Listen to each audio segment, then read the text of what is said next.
ओम नमो भगवते वासुदेवाय। श्रीमद्भागवत महाताम्यम। कृष्णं नारायणं वंदे, कृष्णं वंदे ब्रजप्रियं, कृष्णं द्वैपायनं वंदे, कृष्णं वंदे पृथासुतम्। अतः प्रथमोऽध्याय। देवर्षि नारद की भक्ति से भेंट।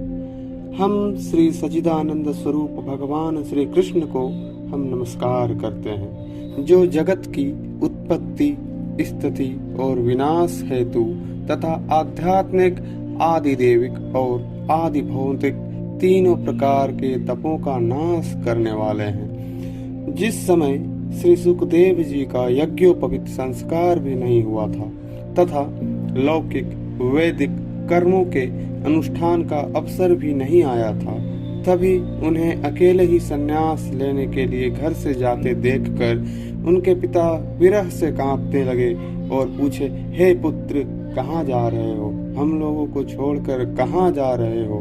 बेटा, तुम कहाँ जा रहे हो? उस समय वृक्षों ने तन्मय होने के कारण श्री सुखदेव जी की ओर से उत्तर दिया था, ऐसे सर्वभूत हृदय स्वरूप श्री सुखदेव मुनि को मैं नमस्कार करता हूँ। एक बार भगवत कथामृत रसावादन करने में कुशल मुनिवर सौनक जी नमस्कार करके उनसे पूछा।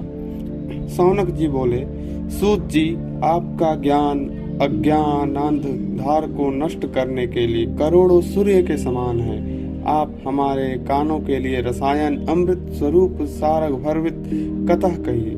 भक्ति, ज्ञान और वैराग्य में प्राप्त होने वाले महान विवेक की वृद्धि किस प्रकार होती है तथा वैष्णव लोग किस तरह इस माया मोह से अपना पीछा छुड़ाते हैं। इसी घोर कलिकाल में जीव प्रायः आसुरी स्वभाव के हो गए हैं। विविध कलेशों से आक्रांत इन जीवों को शुद्ध बनाने का सर्वश्रेष्ठ उपाय क्या है? सूत जी, आप हमें कोई ऐसा शाश्वत साधन बताइए जो सबसे अधिक कल्याणकारी तथा पवित्र करने वाले भी पवित्र हो तथा भगवान श्री कृष्ण की प्राप्ति करा दे।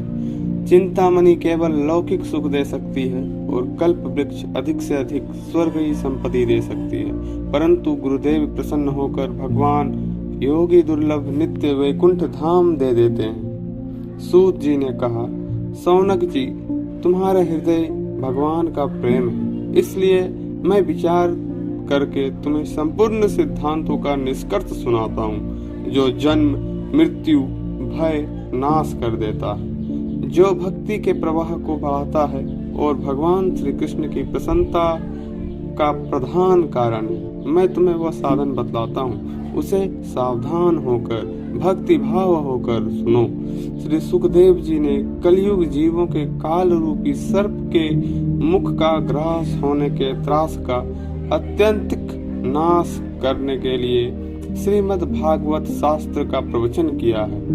मन की शुद्धि के लिए इससे बढ़कर कोई साधन नहीं है। जब मनुष्य जन्म जन्मांतर का पुण्य उदय होता है, तभी उस भागवत शास्त्र की प्राप्ति होती है। जब सुखदेव जी राजा परीक्षित को यह कथा सुनाने के लिए सभा में विराजमान हुए, तब देवता लोग उनके पास अमृत का कलश लेकर आए और देवता अपने काम बनाने में बड़े कुशल होते हैं। अतः यहाँ भी सबके सुखदेव मुनि को नमस्कार करके कहा, आप यह अमृत लेकर बदले में हमें कथा अमृत का दान करें। इस प्रकार परस्पर विनिमय अदला बदली हो जाने पर राजा परीक्षित अमृत का पान करे और हम सब श्रीमद् भागवत स्वरूप अमृत का पान करेंगे। इस संसार में कहाँ कांच और कहाँ महामूल्य मणि तथा कहाँ सुधा और कहाँ कथा। श्री सुखदेव जी ने यह सोचकर उस समय देवताओं की हंसी उड़ा दी। उन्हें भक्ति सुननी कथा का अनाधिकारी जानकर कथा अमृत का दान नहीं किया। इस प्रकार यह श्रीमद् भागवत कथा देवताओं को भी दुर्लभ है। पूर्व काल में श्रीमद् भागवत के श्रवण से ही राजा परीक्षित की मुक्ति देखकर ब्रह्मा जी को बड़ा आश्चर्य हुआ। उन्होंने सत्यलोक में तराजू बांधकर सब साधनों को तोला। अन्य सभी साधन तोल में हल्के पड़ गए। अपने महत्व के कारण भागवत ही सबसे भारी रहा। यह देखकर सभी ऋषियों को बड़ा विस्मय हुआ। उन्होंने कलयुग में इस भगवत द्रूप भागवत शास्त्र को हुई पढ़ने सुनने तत्काल मोक्ष देने वाला निश्चय किया। सप्ताह विधि से श्रवण करने पर यह निश्चय ही भक्ति प्रदान करता है और पूर्व काल में इसे दयापरायण सनकादित्य देवर्षि नारद को सुनाया था। यद्यपि देवर्षि पहले ब्रह्मा जी के मुख से इसे श्रवण कर लिया था, तथापि सप्ताह श्रवण की विधि तो उन्हें सनकादि ने ही बताई थी। सौनक जी ने पूछा, सांसारिक प्रपंचों से मुक्त एवं विचरणशील नारद जी का सनकादिक साथ संयोग कहाँ हुआ और विधि विधान श्रवण में उनकी प्रीति कैसे हुई? फिर सूत जी ने कहा, अब मैं तुम्हें वह भक्तिपूर्ण कथानक सुनाता हूँ जो सुखदेव जी ने मुझे अपना अनन्य शिष्य जानकर एकांत में सुनाया था। एक दिन विशालापुरी में वे चारों निर्मल ऋषि सत्संग के लिए आए। वहां उन्होंने नारद जी को देखा। सनकादिक ने पूछा, ब्राह्मण, आपका मुख उदास क्यों हो रहा है? आप चिंता आतुर कैसे हैं? इतनी जल्दी जल्दी आप कहाँ जा रहे हैं और आपका आगमन कहाँ से हो रहा है? इस समय तो आप उस पुरुष के समान व्याकुल जान पड़ते हैं जिसका सारा धुन लुट गया हो। आप जैसे आसक्ति रहित पुरुषों के लिए यह उचित नहीं। इसका कारण बतलाइए। नारद जी ने कहा, मैं सर्वोत्तम लोक समझकर पृथ्वी में आया था। यहाँ पुष्कर, प्रयाग, काशी, गोदावरी, नासिक, हरिद्वार, कुरुक्षेत्र, श्रीरंग और सेतुबंध आदि कई तीर्थों में मैं इधर उधर विचरता रहा, किंतु मुझे कहीं भी मन को संतोष देने वाली शांति नहीं मिली। इस समय अधर्म के सहायक कलियुग ने सारी पृथ्वी को पीड़ित कर रखा है। अब यहाँ सत्य, तप, सोच, दया, दान आदि कुछ भी नहीं है। बेचारे जीव केवल अपना पेट पालने में लगे हुए हैं। वे असत्य भाषी हैं, आलसी हैं, मंद बुद्धि हैं, भाग्यहीन हैं, उपद्रव ग्रस्त हो गए हैं। जो साधु संत के कहे जाते हैं वे पूरे पाखंडी हो गए हैं। देखने में तो यह विरक्त है, किंतु स्त्री, धन आदि सभी का परिग्रह करते हैं। घरों में स्त्रियों का राज्य है। साले सलाहकार बने हुए हैं। लोभ से लोग कन्या विक्रय करते हैं और स्त्री पुरुष में कलह मचा रहता है। महात्माओं के आश्रम, तीर्थ और नदियों पर यवनों विधर्मियों का अधिकार है। उन दुष्टों बहुत से देवालय भी नष्ट कर दिए हैं। इस समय यहाँ न कोई योगी है, न सिद्ध है, न ज्ञानी है और न सत्कर्म करने वाला ही है। सारे साधन इस समय कलिरूप दावानल जलकर भस्म हो गए हैं। इस कलयुग में सभी देववासी बाजारों में अन्न बेचने लगे हैं। ब्राह्मण लोग पैसा लेकर वेद पढ़ाते हैं और स्त्रियां वेश्यावृत्ति से निर्वाह करने लगी हैं। इस तरह कलयुग दोष देखता है और पृथ्वी पर विचरता हुआ है। मैं यमुना जी के तट पर पहुंचा, जहां भगवान श्री कृष्ण की अनेकों लीलाएं हो चुकी हैं। मुनिवरों सुनिए, वहां मैंने एक बड़ा ही आश्चर्य देखा। वहां एक युवती स्त्री खिन्न मन से बैठी थी। उनके पास दो वृद्ध पुरुष अचेत अवस्था में पड़े जोर जोर से सांस ले रहे थे। वह तरुणी उनकी सेवा करती हुई कभी उन्हें चेत कराने का प्रयत्न करती और कभी रक्षक परमात्माओं को दसों दिशाओं में देख रही थी। उसके चारों ओर सैकड़ों स्त्रियां उसे पंखा झल रही थी और बार बार समझाती जाती थी। दूर से यह सब चरित्र देखकर मैं कौतूहलवश उसके पास गया और मुझे देखकर ये युवती खड़ी हो गई और बड़ी व्याकुल होकर कहने, युवती ने कहा, अजी महात्मा जी, क्षण भर ठहर जाइए और मेरी चिंता को भी नष्ट कर दीजिए। आपका दर्शन तो संसार के सभी पापों को सर्वथा नष्ट कर देने वाला है। आपके वचनों में मेरे दुख को भी बहुत कुछ शांति हो जाएगी। मनुष्य का जब बड़ा भाग्य होता है तभी आप जैसे देव ऋषियों का दर्शन हुआ करते हैं। नारद जी कहते हैं, तब मैंने उस स्त्री से पूछा, हे देवी, तुम कौन हो? यह दोनों पुरुष कौन हैं? और तुम्हारे पास यह कमल नयनी देवियां कौन हैं? तुम हमें विस्तार से अपने दुख का कारण बताओ। युवती ने कहा, मेरा नाम भक्ति है। ये ज्ञान और वैराग्य नामक मेरे पुत्र हैं। समय के फेर से ही ये ऐसे जर्जर हो गए हैं। ये देवियां गंगा जी आदि नदियां हैं। ये सब मेरी सेवा करने के लिए ही आई हैं। इस प्रकार साक्षात देवियों के द्वारा सेवित होने पर भी मुझे सुख शांति नहीं है। तपोधन, अब ध्यान देकर मेरा वृतांत सुनिए। मेरी कथा वैसे तो प्रसिद्ध है, फिर भी उसे सुनकर आप मुझे शांति प्रदान करें। मैं द्रविड़ देश में उत्पन्न हुई, कर्नाटक में बढ़ी, कहीं कहीं महाराष्ट्र में सम्मानित हुई, किंतु गुजरात में मुझको बुढ़ापे ने आ घेरा। वहाँ घोर कलयुग के प्रभाव से पाखंडियों ने मुझे अंग भंग कर दिया। चिरकाल तक यह अवस्था रहने के कारण मैं अपने पुत्रों के साथ दुर्बल और निस्तेज हो गई। अब जब से मैं वृंदावन आई, तब से पुनः परम सुंदरी सुरूपवती नवयुवती हो गई हूँ।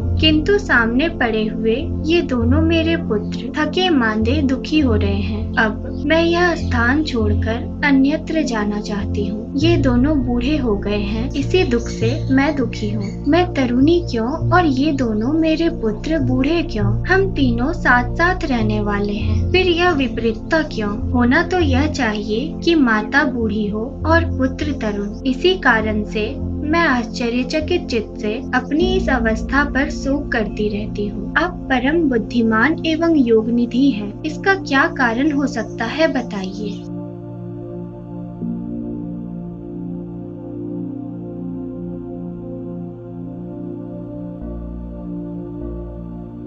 नारद जी ने कहा, साध्वी, मैं अपने हृदय में ज्ञान दृष्टि से तुम्हारे संपूर्ण दुख का कारण देखता हूँ। तुम्हें विषाद नहीं करना चाहिए। श्री हरि तुम्हारे कल्याण करेंगे। सूत जी कहते हैं, मुनिवर, नारद जी ने एक क्षण में ही उसका कारण जानकर कहा। नारद जी ने कहा, देवी, सावधान होकर सुनो, यह दारुण कलयुग है।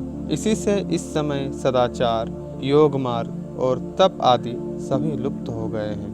लोग सठ और दुष्कर्म में लगकर असुर बन रहे हैं। संसार में जहाँ देखो वहीं सत्पुरुष दुख से ग्रसित हो रहे हैं और दुष्ट पुरुष सुखी हो रहे हैं। इस समय जिस बुद्धिमान पुरुष का धैर्य बना रहे वही बड़ा ज्ञानी कहलाता है और वही पंडित कहलाता है। पृथ्वी क्रमशः प्रतिवर्ष शेष जी के लिए भार रूप होते जा रही है। अब यह छूने योग्य तो क्या, यह देखने योग्य भी ना रह गया है और न इसमें कहीं मंगल ही दिखाई देता है, न धर्म कार्य हो रहा है। अब किसी को पुत्रों के साथ तुम्हारा दर्शन भी नहीं होता।